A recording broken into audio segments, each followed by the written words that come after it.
अस्सलाम वालेकुम, welcome back again. आज हम केमिस्ट्री पार्ट 1 चैप्टर नंबर 8 के लेक्चर नंबर 11 को डिस्कस करेंगे। लास्ट लेक्चर के अंदर हम लोगों ने ली शैटलियर प्रिंसिपल को डिफ़ाइन किया था, तो आज हम उसकी पहली एप्लीकेशन को डिस्कस करेंगे।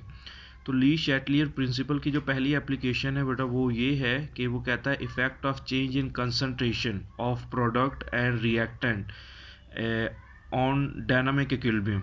मतलब कोई केमिकल रिएक्शन है वो इक्विलिब्रियम की हालत में रन कर रहा है। मतलब इक्विलिब्रियम की हालत का मतलब क्या होगा कि उसका rate of forward reaction rate of reverse reaction के इक्वल होता है। तो तब वो कहता है कि हम उसकी जो रिएक्टेंट की कंसंट्रेशन में कमी करें या उसके रिएक्टेंट की कंसंट्रेशन में कोई चेंज कर दे।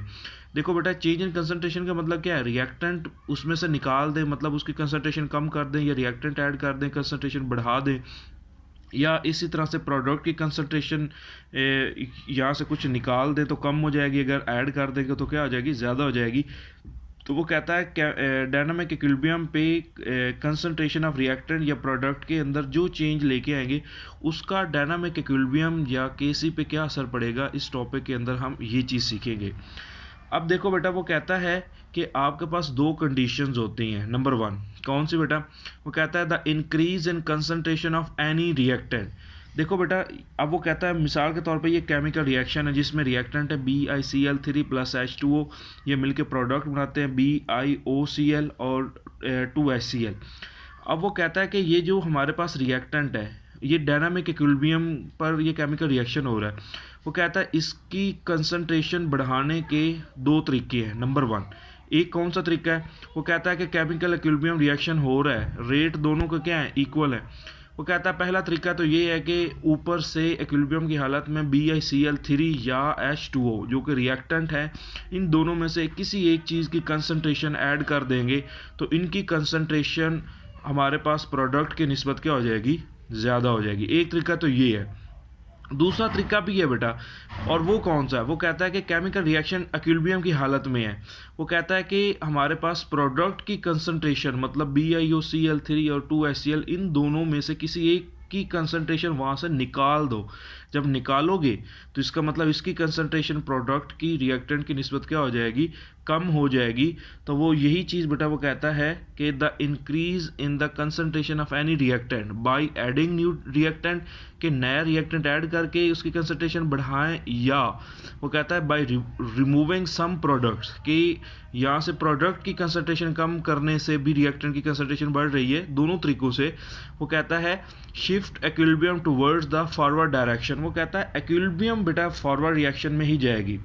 हमें अब इस चीज़ को समझना है, समराइज़ करना है। वो कहता है कि जब कोई केमिकल रिएक्शन डायनामिक इक्विलिब्रियम की हालत में होता है, अगर हम वो कहता है कि रिएक्टेंट की कंसंट्रेशन में इजाफा करते हैं, इजाफा का मतलब क्या है कि उसमें नए रिएक्टेंट ऐड कर देते हैं, या वो कहता है उसमें से पुराने प्रोडक्ट को निकाल देते हैं, तो वो कहता है कि रिएक्शन जो आपके पास होगा वो फॉरवर्ड डायरेक्शन की तरफ मूव करेगा और डायनामिक इक्विलिब्रियम भी क्या है, फॉरवर्ड डायरेक्शन की तरफ शिफ्ट हो जाएगी। अब वो कहता है कि इसके बिल्कुल अपोजिट क्या होगा कि रिएक्शन रिवर्स कब होगा?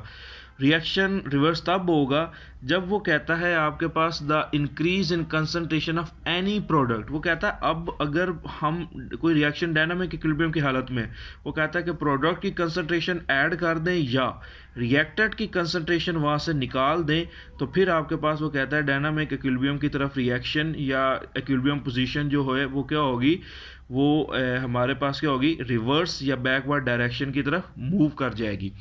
तो ये बेटा शॉर्ट क्वेश्चन पेपर में आपके पास इसी तरह से आएगा। वो कहता है आपके पास what is the effect of change in concentration on dynamic equilibrium, और वो कहता है केसी, कि केसी या डायनामिक इक्विलिब्रियम के ऊपर जो चेंज इन कंसंट्रेशन है वो उसका क्या असर होगा। उसका आपने बेटा यही पॉइंट दो आंसर लिखने होते हैं। और उसके बाद देखो बेटा, केसी के ऊपर कंसंट्रेशन का कोई फ़र्क नहीं होता। ठीक हो गया। डायनामिक इक्विलिब्रियम या वो कहता है इक्विलिब्रियम पोजीशन तो चेंज हो रही है, लेकिन वो कहता है कि आपके पास केसी के ऊपर कोई भी असर नहीं होता।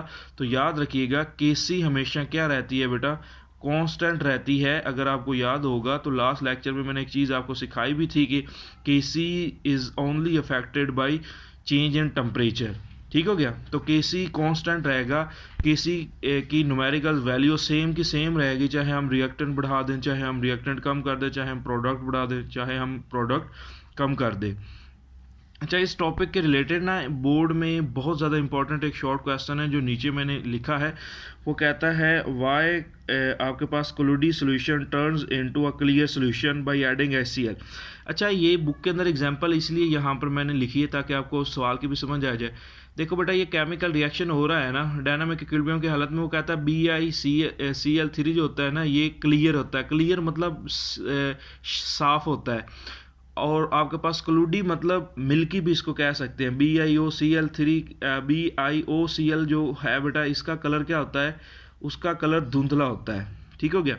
वो कहता है कि इसमें HCl, जब ये केमिकल रिएक्शन हमारे पास हो रहा होता है बेटा, उसका कलर होता है हमारे पास क्लूडी। वो कहता है कि इसमें हम HCl मज़ीद ऐड करते हैं तो इसका जो धुंधला कलर होता है ये ख़त्म होके क्लियर कलर क्यों हो जाता है? इसका आंसर बहुत आसान है। अगर आपने गौर से सुना है, अभी मैंने आपको समझाया। HCl ऐड करने का मतलब डायनामिक इक्विलिब्रियम में क्या है? HCl एक हमारे पास प्रोडक्ट है, प्रोडक्ट ऐड की है। अब प्रोडक्ट की कंसंट्रेशन में इजाफा होगा तो रिएक्शन रिवर्स की तरफ जाएगा, मतलब लेफ़्ट टू राइट जाएगा। तो इसका मतलब क्या होगा? रिएक्शन कन्वर्ट होगा बेटा क्लाउडनेस से क्लियरनेस की तरफ, रिएक्शन रिवर्स हो जाएगा। तो यही वजह होती है कि इस केमिकल रिएक्शन के अंदर हम HCl ऐड करते हैं ना, तो आपके पास रिएक्शन रिवर्स डायरेक्शन में या इक्विलिब्रियम पोजीशन रिवर्स डायरेक्शन में कन्वर्ट हो जाती है, जिसकी वजह से उसकी क्लाउडनेस ख़त्म होकर क्या हो जाती है, उसके अंदर क्लियरनेस पैदा हो जाती है।